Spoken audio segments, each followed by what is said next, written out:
What's good, everyone? This is your boy Ricky in the Philippines, because I am a Puerto Rican living in the Philippines.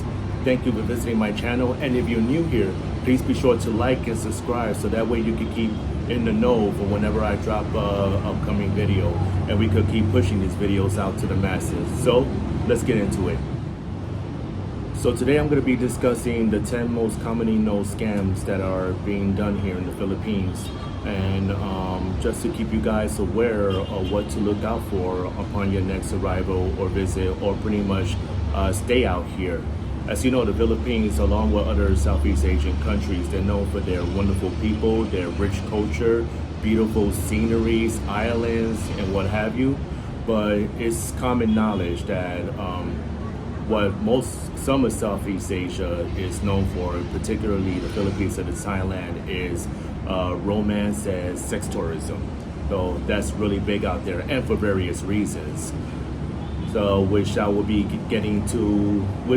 discussing in later videos. So, but I really want to focus on the top 10 scams that are done here in the Philippines. So the first scam is going to be the most obvious one, and that is the romance scam. So I know a lot of foreigners, they see the dating dynamic and they see that it's not the greatest right now, especially in the West, particularly in the United States, but it's mostly all around Western culture. Women are not what they used to be. They're not feminine, they're not friendly, they're not raised to be wives or anything like that. So a lot of people, a lot of men especially, they get tired of that, and they venture out to other places and other avenues that do have those type of quality of women, and fortunately the Philippines is one of them. But what happened is that since with the sex work industry as big as it is, sex tourism, a lot of these scammers, a lot of these women, they use that to their advantage. Give you an example. So for example, you talk to one of these women on the dating apps. I know a lot of you probably commonly do talk to one of these women on the dating apps, and you spark up conversation. You see that they're giving you all this attention and they give you the validation, and you know it's pretty much a lot of things that men don't get back in the West for various reasons, and the men, they get hooked on that, because for a lot of men, especially now, the dating market is not the greatest, and men are not having a lot of luck, so they go to dating apps. So you're speaking to one of these Asian women, particularly Filipino women. You strike up a conversation, and everything's flowing well. You know, you're getting to know each other. This person's really into you. You exchange conversations, text, video chat, back and forth for days at a time, and then she comes and out of nowhere just gives you some type of story. It could be one of her family members is sick and they need money for medicine or for their medical aid. Something's broken around the house, their motorbike broke down and they need money. They don't ask for a lot at first, but they basically trying to tug at your heartstrings to see if you really care about this person, and you want to help this person out. Of course, you know, you see that everything's going good and you want to give money. I would say do not give your money out to strangers that you don't know, especially those that you're talking to online. You know, they may not be who they say they are. They could be catfishing you, especially if you don't video chat with them off the jump, you know. But even that, you still gotta be on alert, because you don't know this person's intention. And a lot of women out here in the Philippines that use these dating apps, they're just using these dating apps to get money to take care of their family. You know, a lot of these stories, you know, it may not necessarily be true. So you really gotta be on the lookout for that. Romance scam is a big thing. So if you're one of these guys that are talking to one of these women, please vet the women very carefully. A woman that's really interested in you, they're going to be interested in you because of your character. Of course, you know, provision is a big thing, because by men, we're a provider by nature. So you're gonna provide to a certain level, but don't do it right off the bat. Just talking to this person, and you got to look out for the telltale signs, because what normally happens, it'll start off with something small to help out their family. It could be anything from like 50 to 100 pesos. But then another thing, then the next time it'll be 200 pesos, then 500 pesos, then 1,000 pesos, and before you know it, you're giving this person an allowance every month with the promise that you guys are gonna be together, and it never happens. She'll just automatically ghost you, or she found another better suitor, which I call sucker, but a better suitor, and that person is her next target. So watch out for the romance scams out here. The second most commonly known scam in the Philippines is the taxis and trike scams. Now you have a lot of taxi services out here because that's the main means modem of transportation, particularly in the big city areas. But in the province you have the trikes. But you also have to be careful with the pricing and make sure that you watch the meter and you negotiate the price right off the bat. This is how much you're going to be paying, because a lot of these taxi trikes, they use the fact that you're a foreigner and this is probably your first time here in this country and you don't know how things operate here. They're gonna take you for a sucker. So, and you're gonna be paying double, maybe sometimes triple the amount of taxi fare.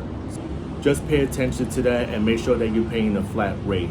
Another thing that a lot of these taxis, particularly in the cities, they like to do, they like to pretend that their meters are off, and halfway through, they'll tell you, "Oh, I forgot to turn on my meter, but I'm gonna have to charge you a set price because I'm going off the meter."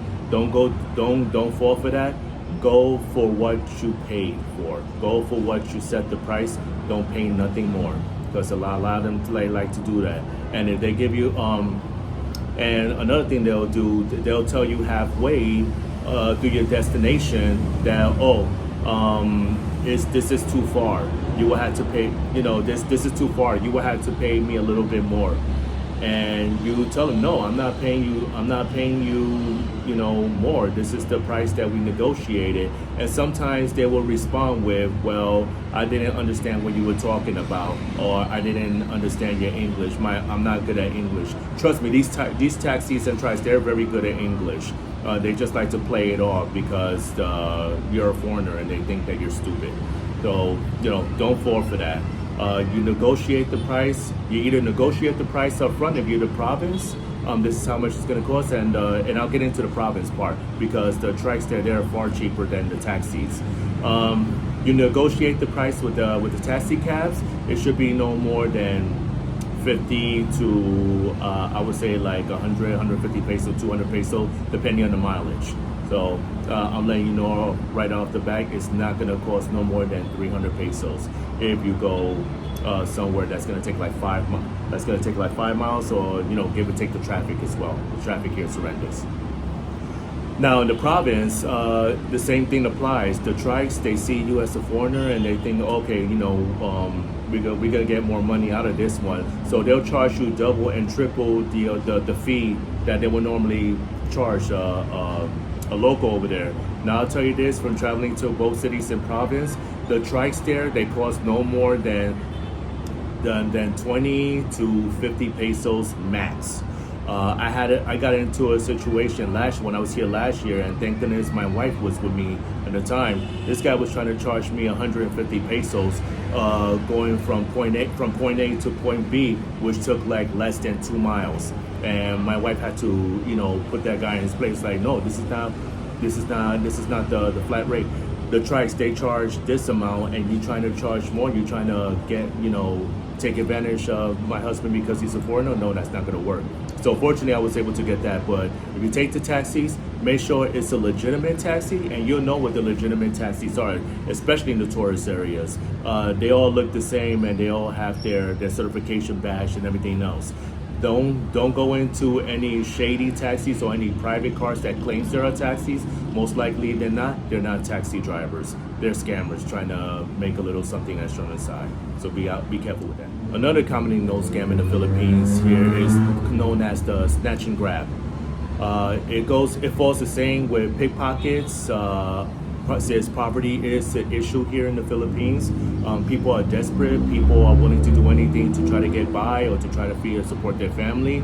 So what a lot of people tend to do, especially in the crowded area, they tend to pickpocket a lot. Excuse me. They pickpocket a lot, and they'll snatch and run with your items. So you make sure you have your valuables. Never have your valuables in your back pocket, unless you're wearing like a long shirt over your pant pocket and your pants are fitted, tight fitted.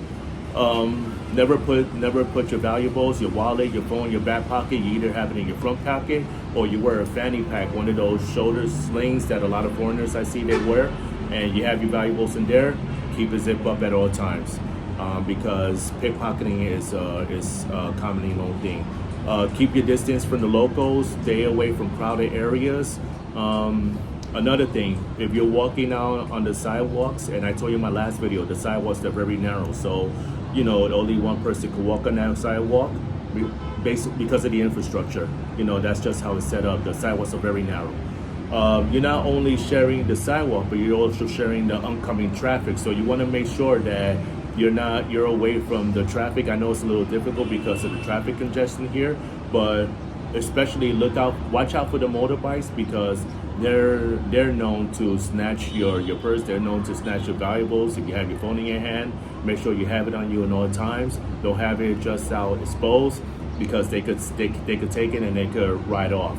And because the motorbikes are very small here, they can easily maneuver out of traffic jams and tight areas. So be on the lookout for that.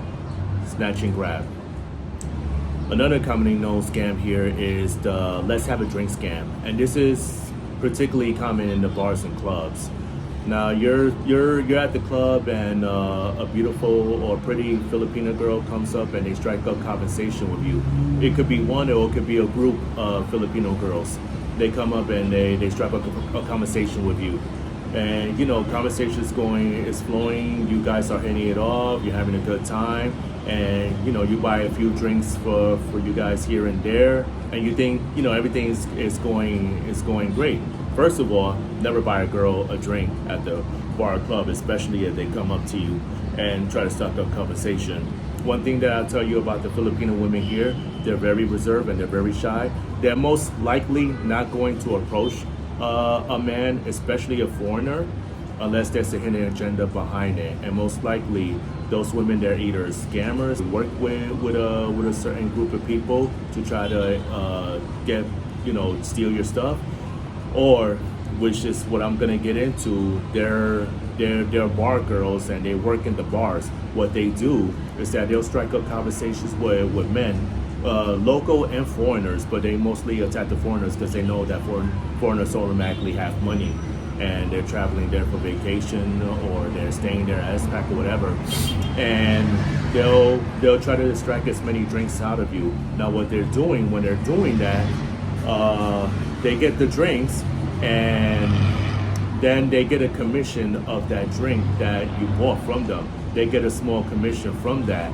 So what the bar is gonna do is they're gonna charge you more for the drink, because most likely the bars, they don't have a drink menu, so they could pretty much show you this drink costs more. This drink costs it costs a set price, and that's how they make their money. Mostly bars are like that. Here in the Philippines, of course. So they'll charge you a higher fee for the drinks, and the girl that you think you're having a conversation and you're gonna, have a good time with, they're getting a commission of that, and you never see that girl again. So, my best advice: if a group of girls or an attractive Filipino girl comes up to you, strike up a conversation, then they offer and they ask you for a drink, politely decline, and just keep the conversation going. They persist, just politely decline, and if they refuse or whatever, you just kindly excuse yourself and bid them adieu. So watch out for that. So that's another commonly known scam, is let's have a drink. Another scam known here in the Philippines is what's called the rental scam. And what the rental scam is that you go and rent a vehicle, a motorbike, an electric scooter, or especially at the resorts, you rent like a jet ski, a speedboat, a kayak. A lot of these rental companies that I've noticed, they don't do a thorough walkthrough to do their assessment and document and stuff like that. So you really had to do your due diligence and do the walkthrough. Have them do the walkthrough with you, so that you can assess the pre-existing wear and tear and damages that are there. Because what a lot of these rental companies like to do, they like to, whenever you bring back the vehicle, they like to say, oh, you caused this damage to my vehicle, and because you just took it willy-nilly and didn't do your due diligence, they could charge you for the damage fee or for the rental fee, unless you don't have insurance. If you don't, you opt out to take the insurance, but always take the insurance whenever you're dealing with a legit, reputable rental company. But a lot of these, hole in the walls or these private rental companies that they operate from the house, I would say stay away from those. Those are likely to be not more reputable, and it's more shady. And a lot of those rental companies, even though they're charging you a ridiculously low rental fee a day, some of these they'll charge you like $5 to $10 a day to rent their cars, and these are pretty decent cars. They will try to get you with the extra fee. So do your due diligence. Take pictures of the pre-existing damages and wear and tears that's on the car already, or the vehicles, the motorbikes, especially at the resorts.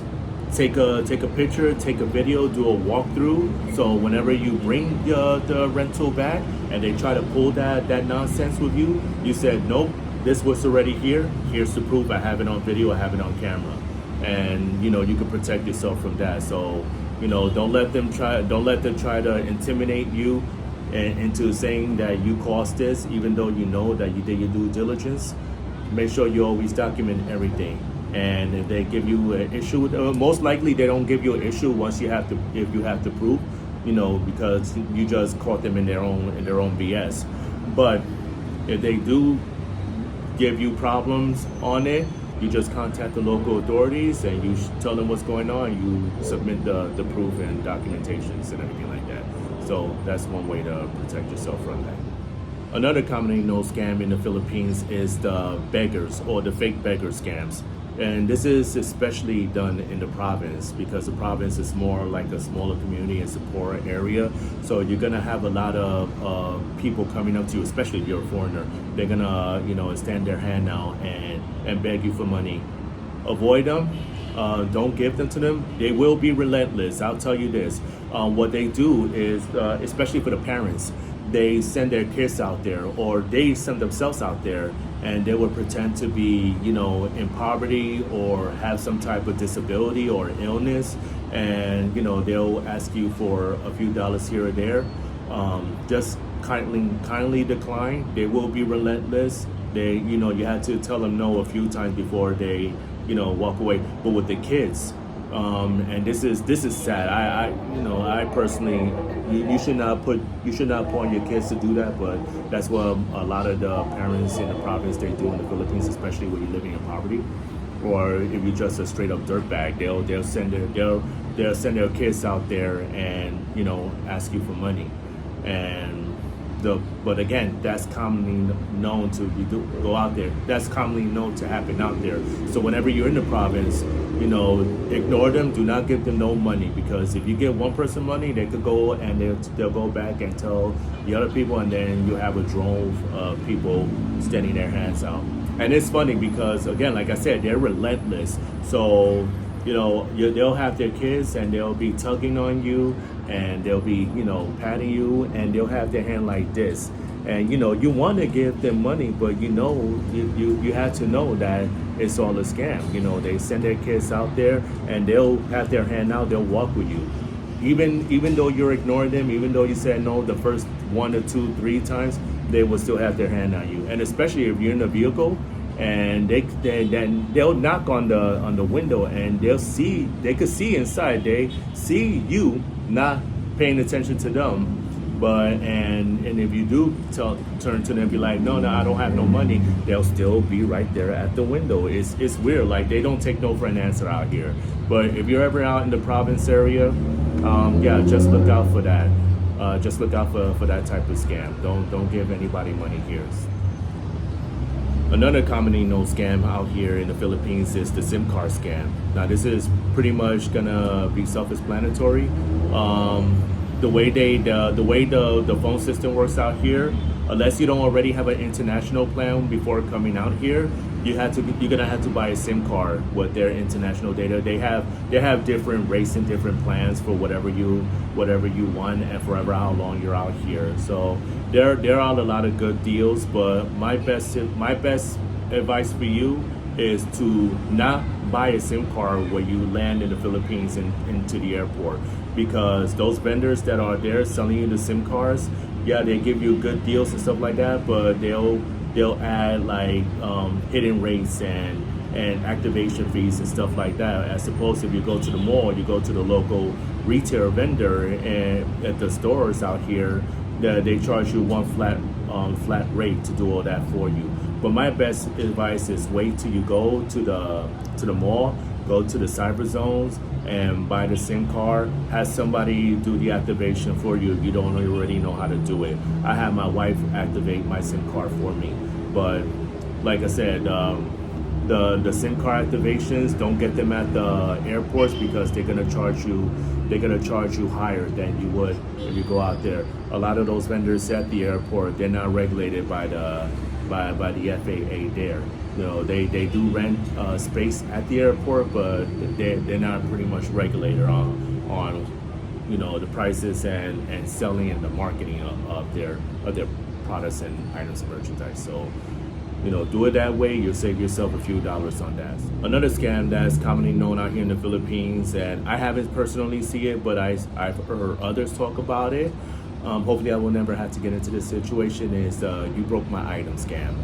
And it's pretty much what it is. A local will claim that you bumped into them or something like that, and they'll purposely drop their items, and they'll blame you for not watching where you're going, and they will ask you to pay for their damages. But what you don't know is that a lot of these scammers, they walk around with already damaged items, i.e. smartphones, cameras, or any type of other devices already broken. And what they will do, they will purposely bump into you and drop their items on the floor so they can get their attention. And when you pick it up, they'll say, oh man, my phone is broken. Hey, didn't you watch where you were going?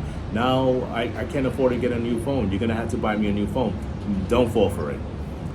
That's just another way of them trying to extract money out of you. They see that you're a foreigner. Again, foreigners are commonly known to have money here, since the Philippines is a third world developing country, and they see that you're not from the Philippines, so automatically gonna think you have money and that you have money to give away.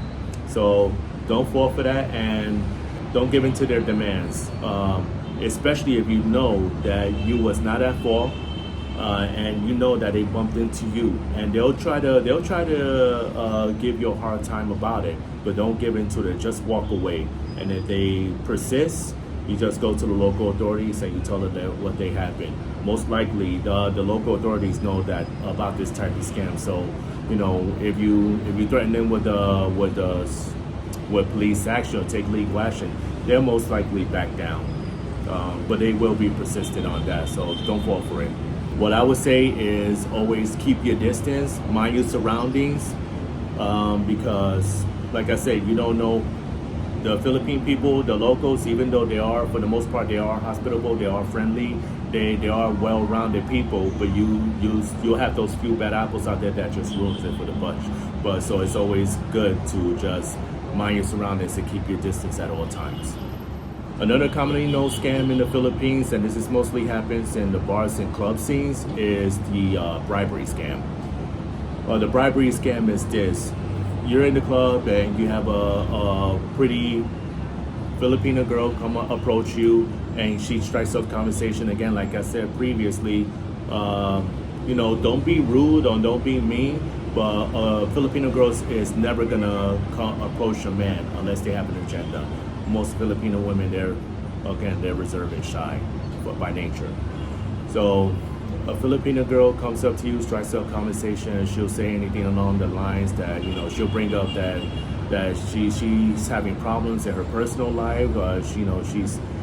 She'll bring up domestic violence going on between her and her spouse or significant other. She's trying to get away from the stress and the anguish of her life, and she just wants to, have a one night to de-stress and decompress. And she would like to have, like to sleep with you. It sounds too good to be true. A lot of girls, they will come up with that type of story, but not knowing, if you accept her invitation for sexual relations, a man will just come out of the blue claiming to be her husband or her spouse or significant other or what have you, and he would try to start trouble. It was like, she'll be like, hey, what are you doing with my wife or with my girlfriend? Yeah, I mean, what are you doing with my wife? I can have you arrested for adultery. This is my wife.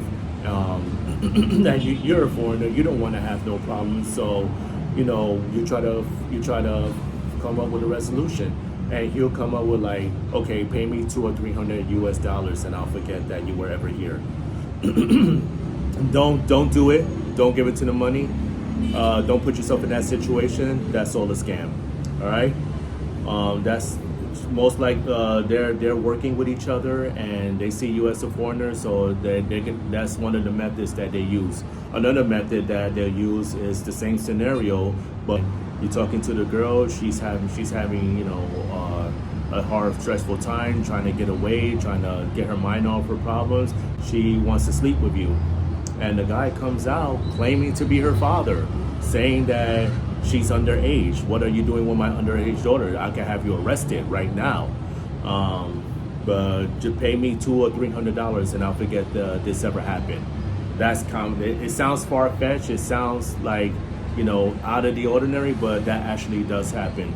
So again, that what goes with my let's have a drink scam. Don't engage with the woman. If they come to you, again, the same applies with the let's have a drink scam. Don't engage with them. Politely decline, keep it short and sweet. Just say you're just here trying to have a drink, and that's it. And if they persist, excuse yourself in that situation. So that's one of the things that you really need to look out for when you're in the bar and club scenes. It's those two types of scams. So protect yourself at all times. The last scam that's commonly known here in the Philippines is the massage scam. Now, it's not the massage that's a scam per se. It's the fact that you could be leaving your valuables and possessions, unattended, and the staff or somebody could go and steal it, and you wouldn't even know that it was that your stuff was stolen. But what a lot of these people like to do is they have you put your clothes, your belongings, in the closet separate from the massage table, and they'll give you the lot. But most a lot of times they have the spare key, and they will go into your stuff. They will go into your wallet. If you have any credit cards or any valuable information, they won't steal it. What they will do is take a picture of it, front and back, and now they have your information. So, so what I would do is I will have my valuables and my possessions within eyesight at all times. Never be without your stuff. Never leave your stuff unattended. And if they tell you that they can't do that, that it's not policy, go to another massage parlor and say, I'm sorry, but I'll take my business elsewhere. All right. So you always want to watch out for that, the massage parlor scams, because they do that here. So always have your valuables on you. My best thing is if you're gonna go and get some goods and services done, particularly a massage parlor, just come with the money that you're gonna use to pay for it, because this is still a cash-based society. Most likely, the massage parlors they still take cash, they only take cash. They don't do cards for the most part, but some do. But always carry cash on you and leave your valuables and possession, your ID, pretty much your wallet, back where you're staying, to prevent that from happening. So if they take your money, they'll only take for what you're paying. That's gonna do it for this video, and I hope you guys got a lot out of it. So I hope you guys are aware and informed for these scams. Again, this isn't an exhaustive list, so there's probably gonna be more scams that I haven't covered because I don't know much about it. These are just the common scams that I've been told or I've seen for myself. So if this video resonates with you, please drop a comment below. Please like and subscribe to the video. And if you have any other scams that you want to mention that I didn't mention on this video, please put it in the comment box below, and I will pin it and highlight it for those who are watching this video to read it. So until next time, wherever you're at around the world, take care and God bless. I love you guys.